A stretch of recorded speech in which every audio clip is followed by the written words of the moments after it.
Whether you're a buyer or you're a seller, are you afraid of being left in the dark by your real estate agent? My name's Kristen Beverly with Cross Keys Realty and Southwest Florida School of Real Estate. And I have to say, one of the biggest frustrations I had before I became a realtor or a real estate broker myself, when I sold my last house, I had no idea what my agent was ever doing. She was never in contact with me. I had no idea what was going on, and it was so incredibly frustrating to me.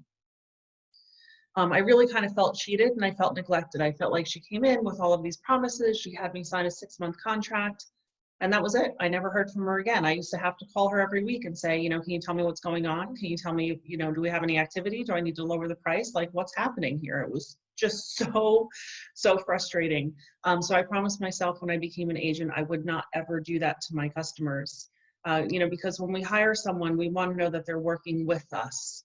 Right? I mean, they might be out there doing all sorts of magical things, but if they're not telling us about those magical things, we have no idea what's going on. So what I've done is I've created a systematic approach in staying in contact with my customers, and that is not a one-size-fits-all. Some people like to be communicated with in different ways, and that's wonderful. I had a single mom who worked, several jobs say to me, like, don't call me. I can't answer my phone. I'm too busy for that. Like, just text me if you have stuff. If you have an actual offer, then call me, but otherwise just don't. And I was like, okay, that's great. That works for me as well. And I have other customers who don't like texting, don't like email, don't really love a phone call, but they would like me to come sit down and kind of have a cup of tea with them and tell them what's going on with their house and in the market. And that's wonderful too, because I love when my customers turn into my friends and I can go to their house and have tea and we can visit and just kind of catch up. So here's the plan. So you would definitely get a weekly text, a call with the review of the activity and what the marketing efforts have been if I have your house listed. So where we've been advertising the house, what have the results of that advertising been? You'll kind of have clear transparency as to everything that's going on. You'll get a weekly email update on the online metrics. Which sounds a little bit daunting, but it actually comes in a really pretty report, and there's bar graphs and pie charts and a map of the United States with highlighted areas that show you where the attention is coming from for your home, which helps us greatly when we're then retargeting ads for your home. We're going to retarget to the areas where people are actually looking. And then we're going to complete a new CMA each month that the home is on the market, because we say the market changes every 30 days, and so we have to do a new market analysis.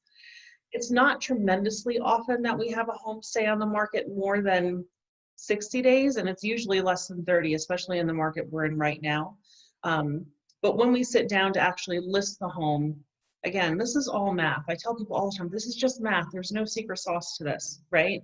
So we're going to sit down and we're going to know what the value of the home is, and we're going to know how quickly homes are selling or coming to contract in your area. So I should be able to tell you within a week or so, we'll have a contract. We should have a contract in 32 days. We should have a contract in 15 days. If we don't have a contract within 75 days, we might want to try something different or lower the price, but this is where things are right now. So the market is determined just on its own by who's buying and selling in certain areas. So I can't control that. You can't control that. It just is what it is. But what I can do is set the most realistic expectation for you as possible.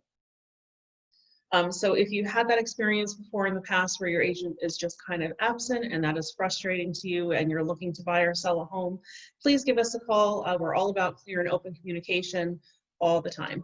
Hope to hear from you soon.